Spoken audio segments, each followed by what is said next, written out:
nós tínhamos um problema que era, vamos dizer assim, de cirurgia.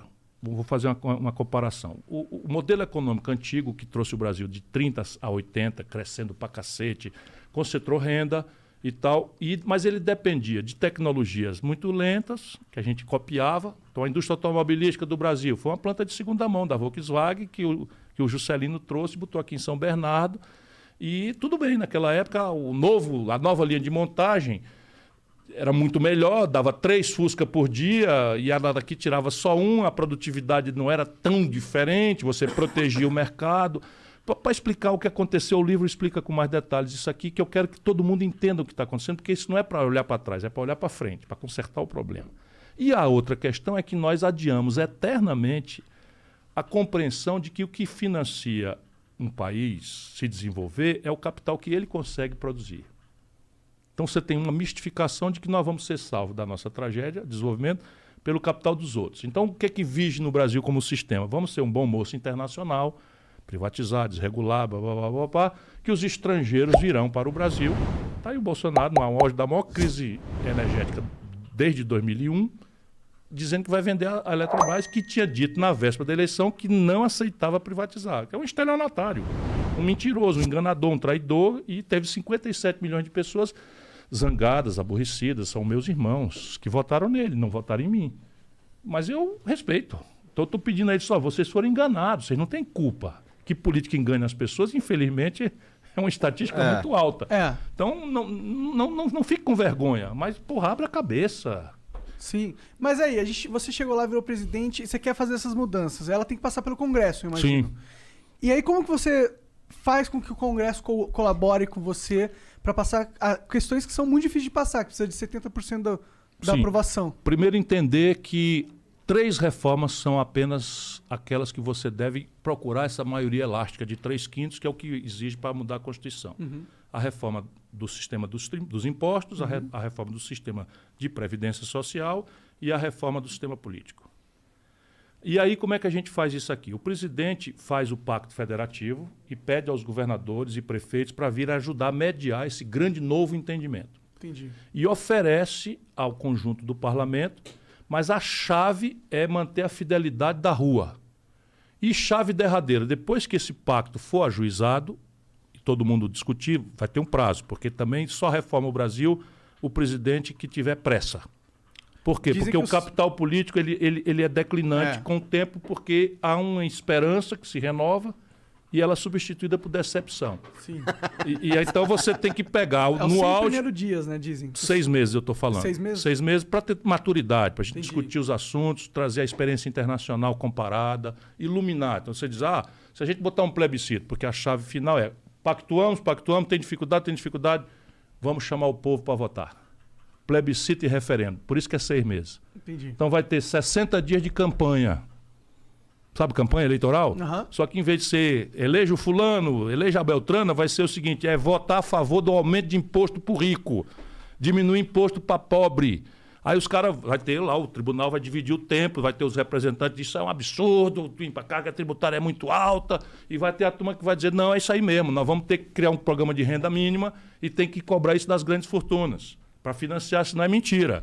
Não é? Vamos substituir o Bolsa Família por um programa de renda mínima que vai ter a tarefa de dar emprego a quem não tem mais qualificação, preparando essas pessoas para uma requalificação e para resolver o problema da miséria. Sim. No Brasil, 120 milhões de pessoas estão na iminência da fome.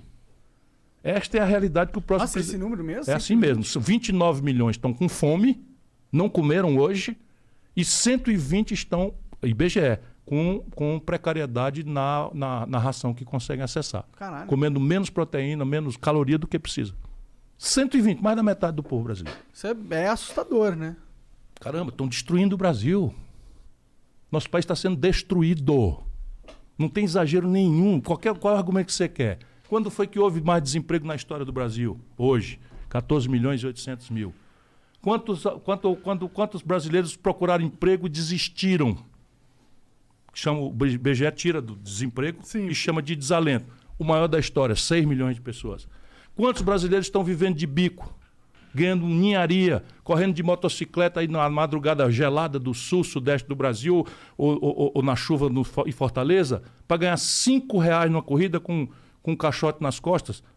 Pela primeira vez, mais da metade da força de trabalho do país, na informalidade, sem proteção de nada, sem salário mínimo, sem 13º, sem férias, sem proteção para acidente de trabalho hoje e no futuro, quando ficar velho, sem aposentadoria.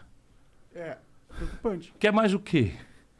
Com que hora que nós vamos parar para discutir? Então, aí a discussão vai ser Chico ou Manel? Não, eu sou Chico porque não aguento mais o Manel. Eu sou Manel, porque o Manel é da família. O Manel é não sei... tem uma santa paz, quase sai. Pode falar Tá merda, vendo, pô. Gisele? Ela tá, né? Só de vigia. Sim, mas é tipo... Legal, eu só não vejo realmente isso acontecendo, tá ligado? Vai ser difícil. Tipo, como que vai pegar e dobrar o braço desses caras? Porque, pô, se a gente... Veja, como é que nós ganhamos a parada de redemocratização do país, Monark? Tu acha que eles abriram mão?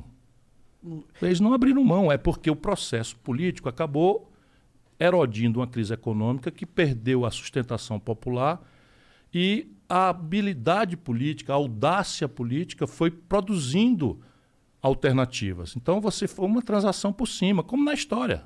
Você imagina, o Brasil foi o último país do mundo ocidental que aboliu a escravidão. Saímos, né, toreando a elite e tal, tá bom, sexagenário, que é uma molecagem. Na época a expectativa de vida era 50 anos, então quando se fizer 60 já não é mais escravo.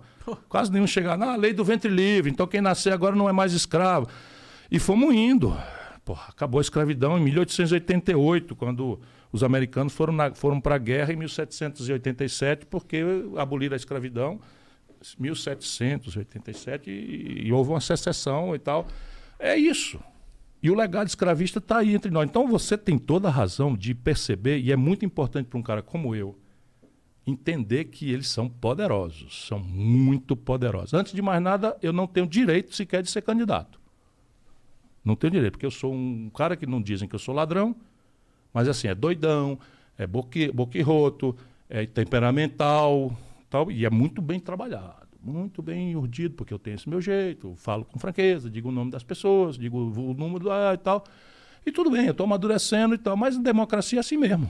Então nós ganhamos a parada, vencemos todas. Depois é o seguinte, o Itamar Franco, a quem eu servi como ministro, encerrou 30 anos de safadeza na inflação alta. Inflação, Igor, é uma doença da moeda nos manuais de economia de Chicago, é uma doença da moeda. E por ser uma doença da moeda, ela imediatamente, quando ela aparece, eles veem um consenso para acabar com a inflação, porque todo mundo empobrece. O sistema brasileiro é tão calhorda, que nós inventamos só aqui a indexação. O que é a indexação? Quem tem dinheiro botava numa moeda que era atualizada. E a inflação para ele, em vez de ser uma doença, virou um negócio. E o povão e a classe média, que não tinha poupança financeira para botar na correção monetária, micava com o cruzeiro, o cruzado, não sei o que lá atrás. E esse era uma negociata que durou 30 anos. O Itamar, na maior simplicidade do mundo, foi lá e, pumba, acabou.